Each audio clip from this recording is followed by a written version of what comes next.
Learn English through Stories S1 PDF. Adapted and modified by Kulwant Singh Sandhu. Contents: The Secret Garden by Frances Hodgson Burnett. Chapter 1: There is no one left. The Secret Garden. Chapter 1: There is no one left.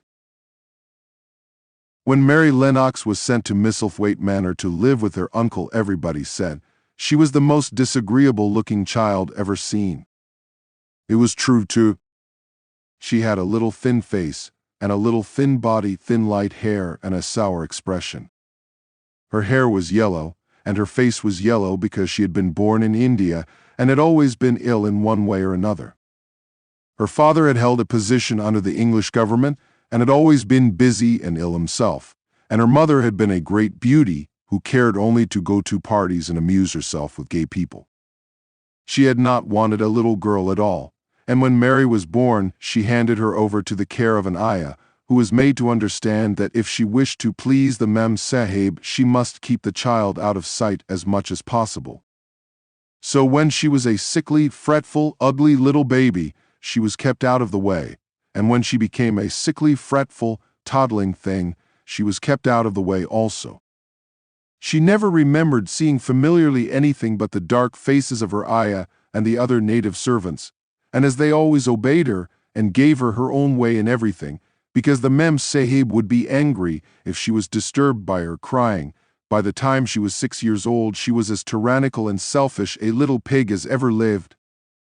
The young English governess who came to teach her to read and write disliked her so much that she gave up her place in 3 months, and when other governesses came to try to fill it, they always went away in a shorter time than the first one.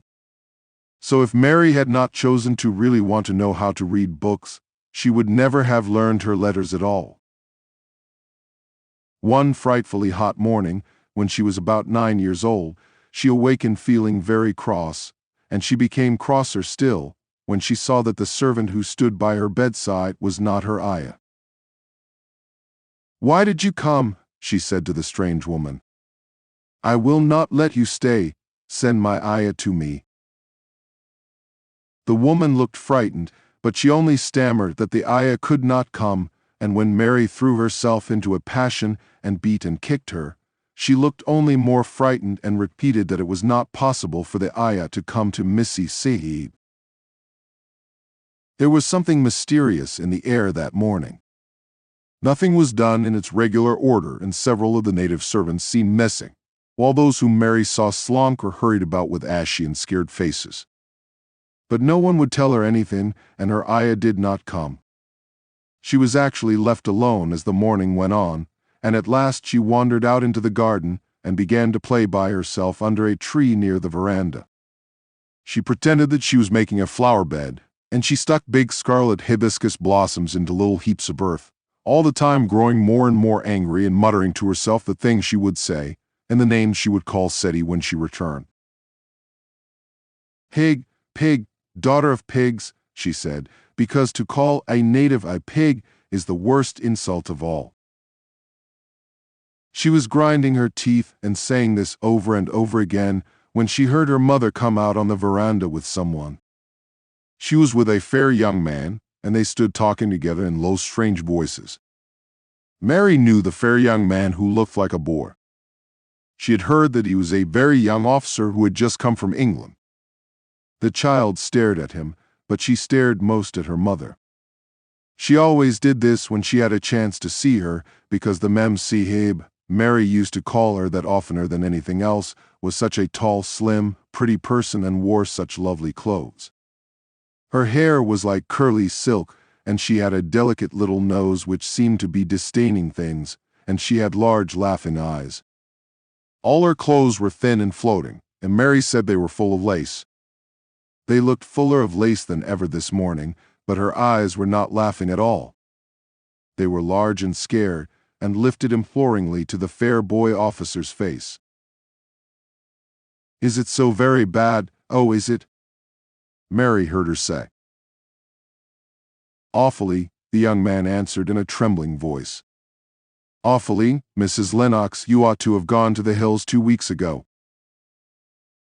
The Mem Sahib wrung her hands. Oh, I know I ought, she cried. I only stayed to go to that silly dinner party. What a fool I was. At that very moment, such a loud sound of wailing broke out from the servants' quarters that she clutched the young man's arm, and Mary stood shivering from head to foot. The wailing grew wilder and wilder. "What is it? What is it?" Mrs. Lennox gasped. "Someone has died," answered the boy officer. "You did not say it had broken out among your servants." "I did not know," the Mem Sahib cried. Come with me," and she turned and ran into the house. After that, appalling things happened, and the mysteriousness of the morning was explained to Mary. The cholera had broken out in its most fatal form, and people were dying like flies. The ayah had been taken ill in the night, and it was because she had just died that the servants had wailed in the huts. Before the next day, 3 other servants were dead, and others had run away in terror. There was panic on every side, and dying people in all the bungalows. During the confusion and bewilderment of the second day, Mary hid herself in the nursery and was forgotten by everyone. Nobody thought of her, nobody wanted her, and strange things happened of which she knew nothing. Mary alternately cried and slept through the hours. She only knew that people were ill and that she heard mysterious and frightening sounds. Once she crept into the dining room and found it empty, though a partly finished meal was on the table and chairs and plates looked as if they had been hastily pushed back when the diners rose suddenly for some reason. The child ate some fruit and biscuits, and being thirsty she drank a glass of wine which stood nearly filled. It was sweet, and she did not know how strong it was. Very soon it made her intensely drowsy, and she went back to her nursery and shut herself in again, frightened by cries she heard in the huts and by the hurrying sound of feet. The wine made her so sleepy that she could scarcely keep her eyes open, and she lay down on her bed and knew nothing more for a long time. Many things happened during the hours in which she slept so heavily, but she was not disturbed by the wails and the sound of things being carried in and out of the bungalow. When she awakened, she lay and stared at the wall. The house was perfectly still. She had never known it to be so silent before. She heard neither voices nor footsteps, and wondered if everybody had got well of the cholera and all the trouble was over. She wondered also who would take care of her now her ayah was dead. There would be a new ayah, and perhaps she would know some new stories. Mary had been rather tired of the old ones. She did not cry because her nurse had died. She was not an affectionate child and had never cared much for anyone. The noise and hurrying about and wailing over the cholera had frightened her, and she had been angry because no one seemed to remember that she was alive. Everyone was too panic-stricken to think of a little girl no one was fond of. When people had the cholera, it seemed that they remembered nothing but themselves.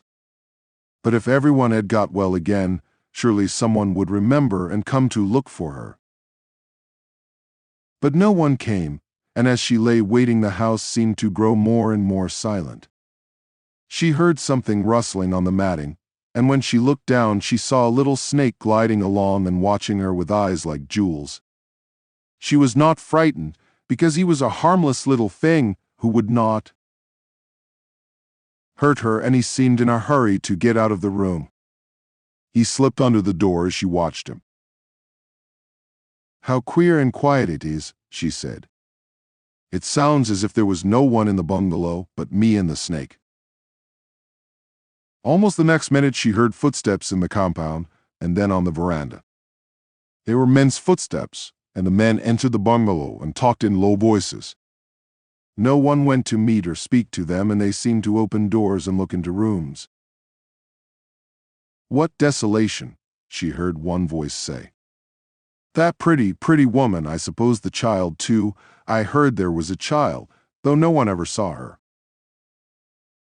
Mary was standing in the middle of the nursery when they opened the door a few minutes later. She looked an ugly, cross little thing and was frowning because she was beginning to be hungry and feel disgracefully neglected. The first man who came in was a large officer she had once seen talking to her father. He looked tired and troubled, but when he saw her, he was so startled that he almost jumped back. "Barney," he cried out, "there is a child here, a child alone, in a place like this. Mercy on us, who is she?" "I am Mary Lennox," the little girl said, drawing herself up stiffly. "She thought the man was very rude to call our father's bungalow a place like this. I fell asleep when everyone had the cholera and I have only just waken up. Why does nobody come?" "It is the child no one ever saw," exclaimed the man, turning to his companions. "She has actually been forgotten." "Why was I forgotten?" Mary said, stamping her foot. "Why does nobody come?" The young man, whose name was Barney, looked at her very sadly. Mary even thought she saw him wink his eyes as if to wink tears away. "Poor little kid," he said. "There is nobody left to come." It was in that strange and sudden way that Mary found out that she had neither father nor mother left, that they had died and been carried away in the night, and that the few native servants who had not died also had left the house as quickly as they could get out of it, none of them even remembering that there was a Missy Sahed. That was why the place was so quiet. It was true that there was no one in the bungalow but herself and the little rustling snake.